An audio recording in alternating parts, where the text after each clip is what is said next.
পাঠ্য বই ছাত্রছাত্রীদের হাতে পৌঁছায় নাই, কবে পৌঁছাবে এটা আমগের উপদেষ্টা জানে না। শোনেন কি কয়।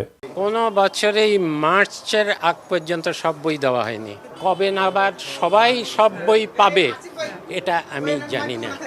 আপনি ওনারা জিগান আপনি ডায়াপার পাল্টাইছেন কিনা, দেখবেন এটাও উনি জানেন না।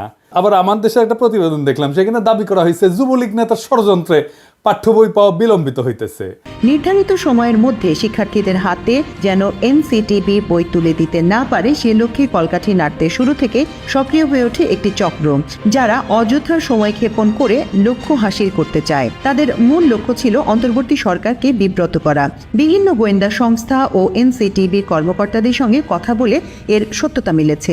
মুদ্রণ শিল্প সমিতির সাবেক সভাপতি এবং যুবলীগ নেতা জহুরুল ইসলাম পাঠ্যপুস্তক নিয়ে সরকারকে বিব্রত করতে প্রথম থেকেই সক্রিয় হয়ে ওঠেন। এরই অংশ হিসেবে সরকারের বিনামূল্যের পাঠ্য বই মুদ্রণের জন্য 25 মার্চ পর্যন্ত সময় চেয়ে শিক্ষা উপদেষ্টা বরাবর চিঠি পাঠিয়েছিলেন মুদ্রণ শিল্প সমিতির সিনিয়র ভাইস চেয়ারম্যান জুনাইদুল্লাহ আল মাহফুজ। এ নিয়ে ব্যাপক আলোচনার পর তড়িঘড়ি করে সংবাদ সম্মেলন ডেকে ক্ষমা চান মাহফুজ এবং সমিতির প্যাডে চিঠিটি যাওয়ায় নিজের দায় স্বীকার করে ক্ষমা চেয়েছেন সমিতির সভাপতি রাব্বানী জাব্বারও। রাব্বানী সাবেক ডাক ও টেলিযোগাযোগ মন্ত্রী মোস্তফা জব্বারের আপন ভাই।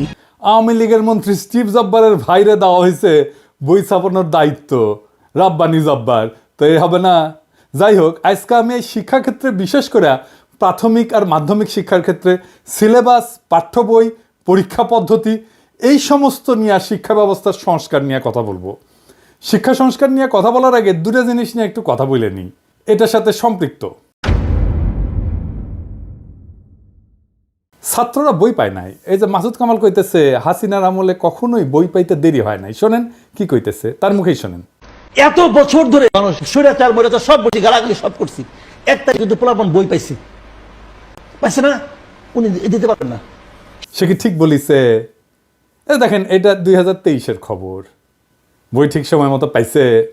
আবার দেখেন, এটা 2022-এর খবর, তার আগের বছর ঠিক সময় মতো বই পাইছে।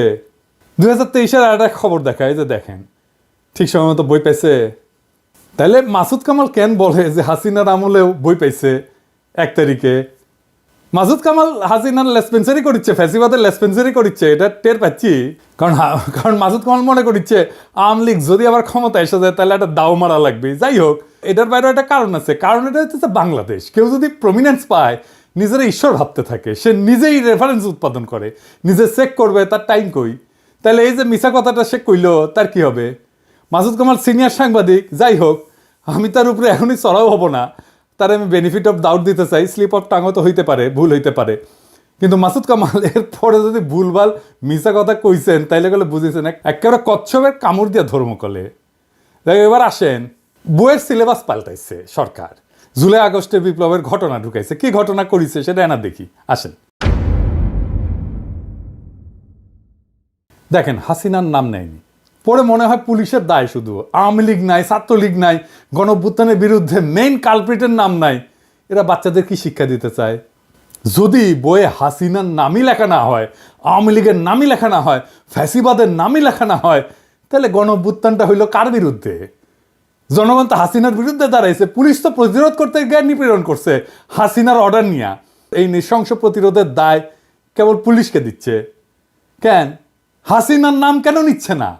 বাচ্চাদের জানা উচিত না হাসিনা জোর করে ক্ষমতায় থাকা এবং তার অপশাসনের বিরুদ্ধে আমরা ফাইট করছি। আমাদেরকে এখনো কারা হাসিনার রাজ্যে রাখতে চাচ্ছে, যে রাজ্যে হাসিনাকে কালপ্রিট বলা যাবে না? তো কে লিখেছে? রাখাল রাহা। ওর আসল নাম সাজ্জাদুল হক। এই এত ইসলামোফোব যে নিজের মুসলমান নামটা পাল্টা এটা হিন্দু নাম নিছে, প্রগতিশীল হয়েছে। যে বইটা দেখালাম এটা 5ম শ্রেণীর বাংলা বই। এখানে যে খুনি ফ্যাসিস্ট হাসিনার নাম লেখা হয়নি তা না। 9ম 10ম শ্রেণীর বাংলা বইয়ে জুলাই আন্দোলনের ইতিহাস কেন্দ্রিক একটা গদ্য যুক্ত করা হয়েছে, এটাতেও খুনি হাসিনার নাম লেখা হয়নি, আওয়ামী লীগের নাম নেওয়া হয়নি, ছাত্রলীগের নাম নেওয়া হয়নি। নাম না নিয়ে এরা ইতিহাস লিখেছে। কি লিখেছে দেখেন, মূলোৎপাটন করবে শাসন ক্ষমতা আঁকড়ে থাকা ফ্যাসিবাদী এক শাসককে, নিপীড়ক সরকারও প্রস্তুত, তার আছে দলীয় বাহিনী। দেখেন, হাসিনার নাম নেয়নি, দলীয় বাহিনী ইউজ করছে হত্যাযজ্ঞ চালাইতে। কিন্তু এই দলীয় বাহিনী আওয়ামী লীগ ছাত্রলীগের নাম লিখতে এদের জাত যায়, লজ্জা লাগে। এরা ইতিহাস লিখতেছে, কিন্তু আমরা কার বিরুদ্ধে যুদ্ধ করছি তার নাম লিখতেছে না। কারা শহীদদের খুন করছে, গুলি করছে, পঙ্গু বানাইছে, অন্ধ বানাইছে, তাদের পরিচয় বলতেছে না। এটা কেমন ইতিহাস? আবার দেখেন লিখছে, কিন্তু প্রতিরোধ করেছিল সরকারি দলের দুর্বৃত্ত বাহিনী, তাদের পাশে ছিল রাষ্ট্রীয় বাহিনীগুলোর ক্ষুদ্র একটা বিপদগামী অংশ। মানে বুঝিছেন, সরকারি দলের দুর্বৃত্ত বাহিনী বলতে পারতেছে, যেন এই বাহিনীর নাম নাই। আপনারা দেখেন রাষ্ট্র